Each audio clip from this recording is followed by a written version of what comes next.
Assalamualaikum warahmatullahi wabarakatuh. Di sini saya akan mempresentasikan tentang Mu'tazilah. Disusun oleh kelompok 6, yaitu pertama Ines Andita Sugiartiningsih, 2 Dimas Adan, 3 Eriawan Maftuk. Pembahasan. A. Pengertian Mu'tazilah. Kata Mu'tazilah berasal dari bahasa Arab ittazala, artinya memisahkan diri atau menjauhkan diri. Maka dengan demikian, kata Mu'tazilah mempunyai arti orang-orang yang memisahkan diri atau menjauhkan diri. Dalam ilmu kalam yang dimaksud dengan Mu'tazilah adalah golongan yang dipimpin oleh Wasil Ibnu Atta serta para penerusnya. Namun mereka lebih suka menamakan golongannya dengan Ahlu al-Adli wa al-Tauhid, golongan keadilan dan tauhid. Nama ini diambil dari 2 pokok pemikiran mereka, yaitu keadilan Allah dan keesaannya. Menurut Al-Baghdadi, Wasil Ibnu Atta dan temannya Amir Ibnu Ubaid Ibnu Bab diusir oleh Hasan al-Basri dari majelisnya karena adanya pertikaian antara mereka mengenai persoalan qadar dan orang yang berdosa besar. Lalu keduanya menjauhkan diri dari Hasan al-Basri, dan mereka serta pengikut-pengikutnya disebut kaum Mu'tazilah karena mereka menjauhkan diri dari faham umat Islam tentang soal orang yang berdosa besar. Menurut mereka, orang serupa ini tidak mukmin dan tidak pula kafir. Demikian keterangan Al-Baghdadi tentang pemberian nama kaum Mu'tazilah kepada golongan ini. Mereka disebut Mu'tazilah karena mereka berpendapat bahwa orang berdosa besar bukan mukmin dan bukan pula kafir, akan tetapi mengambil di antara kedua posisi al-manzilah bain al-manzilatain. B. Sejarah munculnya aliran Mu'tazilah. Sejarah munculnya aliran Mu'tazilah muncul di kota Basra di negara Irak pada abad kedua Hijriah, tahun 105 sampai 110 Hijriah, tepatnya pada masa pemerintahan Khalifah Abdul Malik bin Marwan dan Khalifah Hisham bin Abdul Malik. Pelopornya adalah seorang penduduk Basra, mantan murid Al-Hasan al-Basri yang bernama Wasil bin Atta al-Makyumi al-Ghazal, yang lahir di Madinah tahun 700 Masehi. Kemunculan ini adalah karena Wasil bin Atta berpendapat bahwa muslim berdosa besar bukan mukmin dan bukan kafir, yang berarti ia fasik. Imam Hasan al-Basri berpendapat mukmin berdosa besar masih berstatus mukmin. Inilah awal kemunculan paham ini dikarenakan perselisihan tersebut antar murid dan guru, dan akhirnya golongan Mu'tazilah pun dinisbahkan kepadanya sehingga kelompok Mu'tazilah semakin berkembang dengan sekian banyak sengketanya. Kemudian para petinggi mereka mendalami buku-buku filsafat yang banyak tersebar di masa Khalifah Al-Ma'mun. Maka sejak saat itulah manhaj mereka benar-benar diwarnai oleh manhaj ahli kalam yang berorientasi pada akal dan menyampaikan dalil-dalil dari Al-Quran dan As-Sunnah. Secara harfiah, kata Mu'tazilah berasal dari ittazala yang berarti berpisah atau memisahkan diri, yang berarti juga menjauh atau menjauhkan diri. Mu'tazilah secara etimologis bermakna orang-orang yang memisahkan diri. Sebutan ini mempunyai suatu kronologi yang tidak bisa dipisahkan dengan sosok Al-Hasan al-Basri, salah seorang imam di kalangan tabib. Ibnu As-Sihristani berkata, suatu hari datanglah seorang laki-laki kepada Al-Hasan seraya berkata, wahai imam dalam agama, telah muncul di zaman kita ini kelompok yang mengkafirkan pelaku dosa besar, dan dosa tersebut diyakini sebagai suatu kekafiran yang dapat mengeluarkan pelakunya dari agama. Mereka adalah kaum Khawarij, sedangkan kelompok yang lainnya sangat toleran terhadap pelaku dosa besar dan dosa tersebut tidak berpengaruh terhadap keimanan. Karena dalam mazhab mereka, suatu amalan bukanlah rukun dari keimanan dan kemaksiatan tidak berpengaruh terhadap keimanan sebagaimana ketaatan tidak berpengaruh terhadap kekafiran. Mereka adalah murji'ah umat ini. Al-Hasan Al-Basri pun berpikir sejenak dalam permasalahan tersebut. Sebelum beliau menjawab, tiba-tiba dengan lancangnya Wasil bin Atta berseloroh, menurutku pelaku dosa besar bukan seorang mukmin, namun ia juga tidak kafir.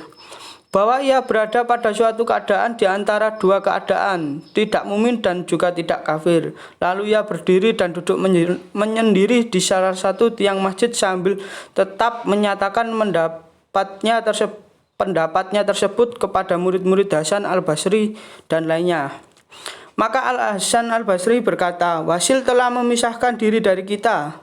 Maka disebutlah dia dan para pengikutnya dengan sebutan Mu'tazilah.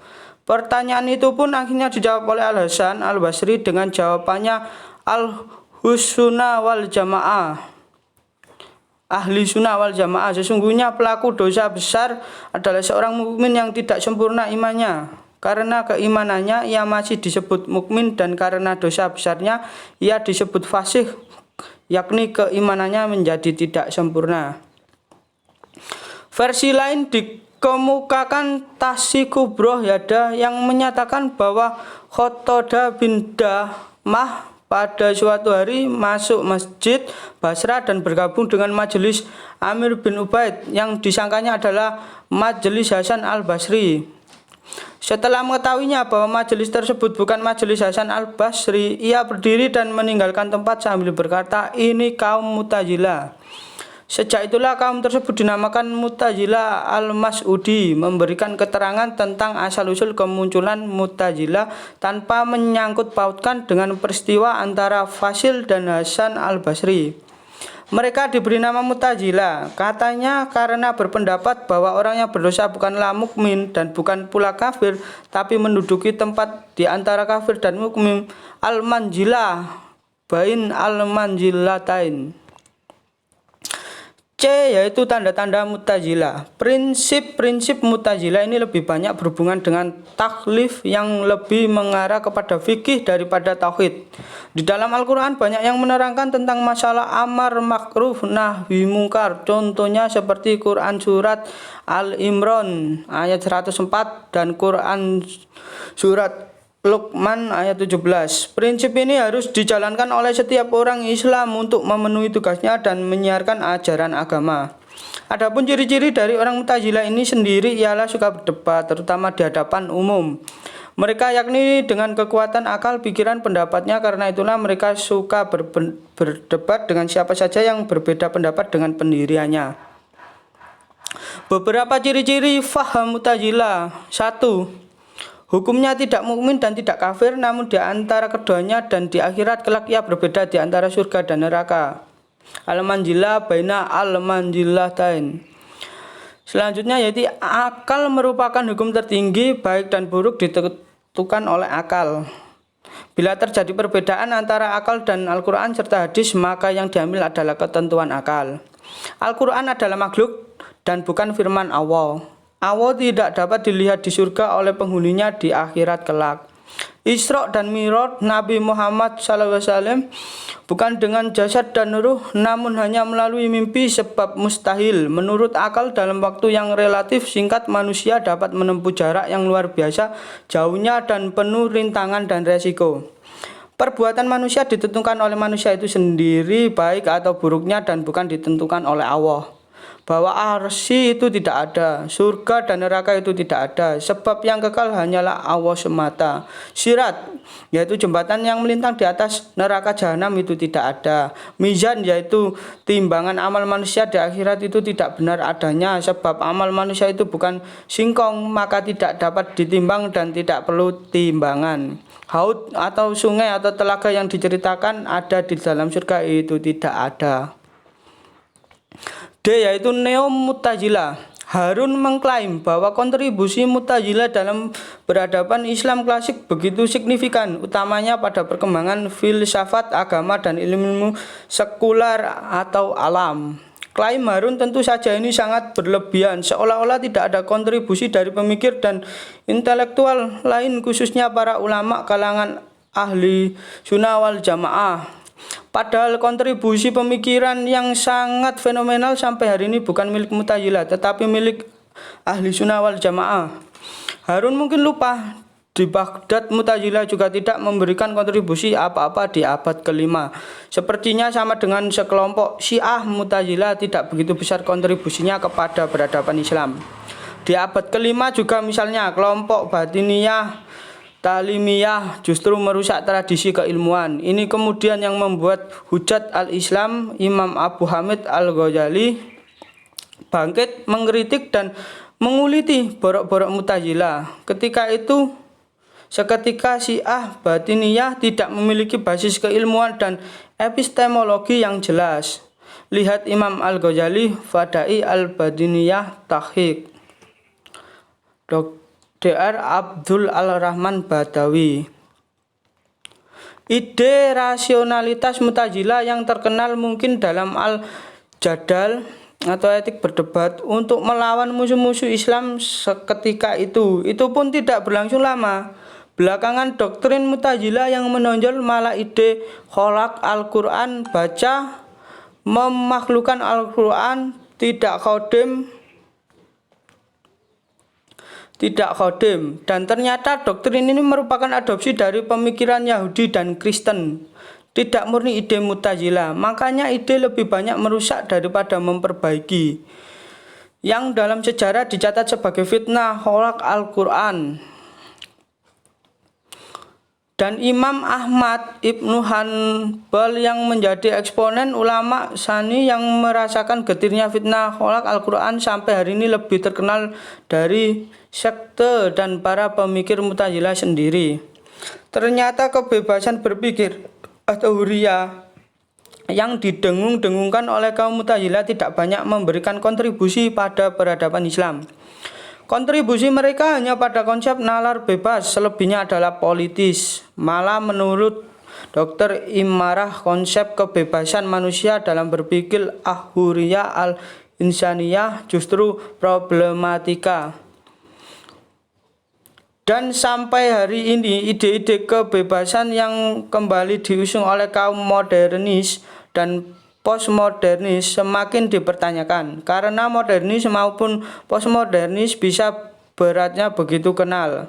Ide modernisasi yang satu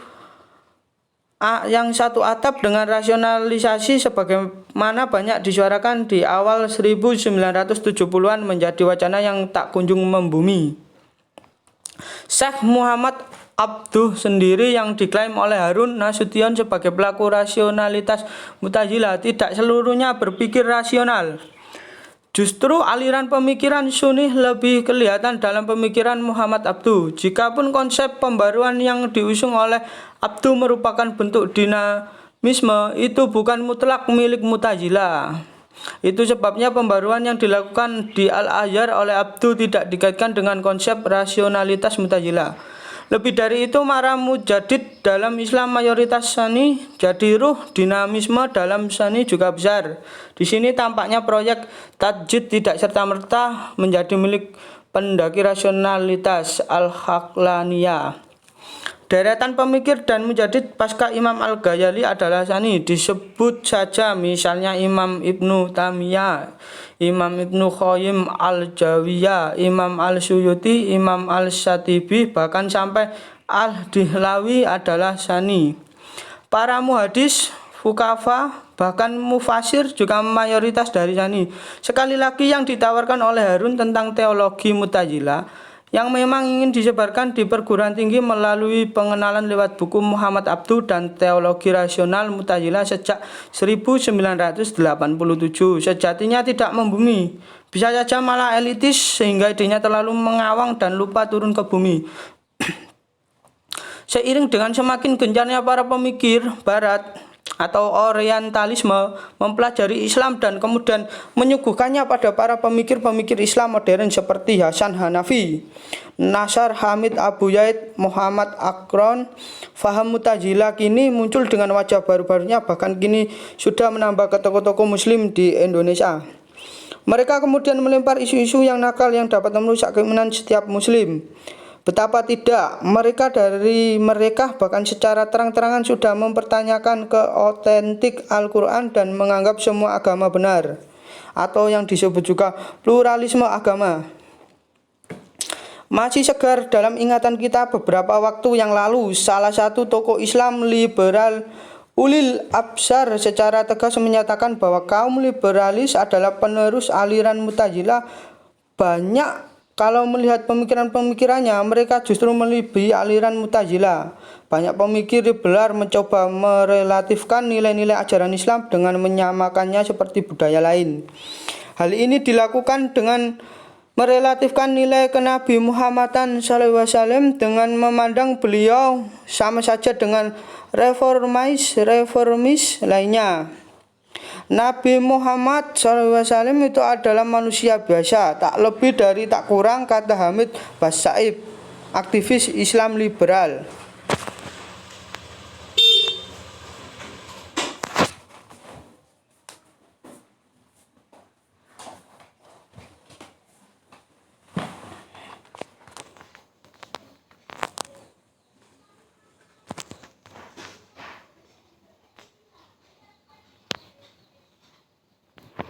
Demikian juga dengan Al-Quran. Mereka mengatakan Al-Quran adalah produk budaya karena ia terbentuk dalam sebuah realitas budaya dan menggunakan bahasa budaya ketika itu. Al-Quran itu, kata Akron, persis seperti Bible. Ia merupakan kumpulan kata-kata tan yang diberikan kepada Nabi Muhammad dalam bahasa manusia, dibanding dengan ide Al-Quran adalah makhluk yang diusung oleh Mu'tazilah.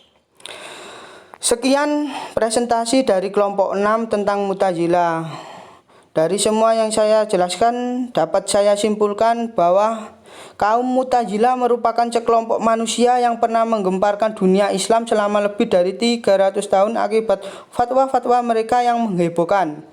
Selama waktu itu pula sekelompok ini telah menumpahkan ribuan darah kaum muslim, terutama para ulama ahlus sunnah yang bersikukuh dengan pedoman mereka. Aliran Mu'tazilah merupakan aliran teologi Islam yang terbesar dan tertua. Kaum Mu'tazilah secara teknis terdiri dari dua golongan, dan masing-masing golongan mempunyai pandangan yang berbeda. Golongan tersebut ialah golongan pertama, disebut Mu'tazilah, muncul sebagai respon politik murni, dan golongan kedua disebut Mu'tazilah 2, muncul sebagai respon persoalan teologis yang berkembang di kalangan Khawarij dan Murji'ah. Akibat adanya peristiwa tahkim, banyak sebutan mengenai kaum Mu'tazilah, salah satunya Ahlul Adwa'at Tauhid, golongan yang mempertahankan. Terima kasih, semoga bermanfaat.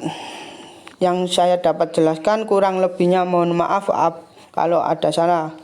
Wassalamualaikum warahmatullahi wabarakatuh.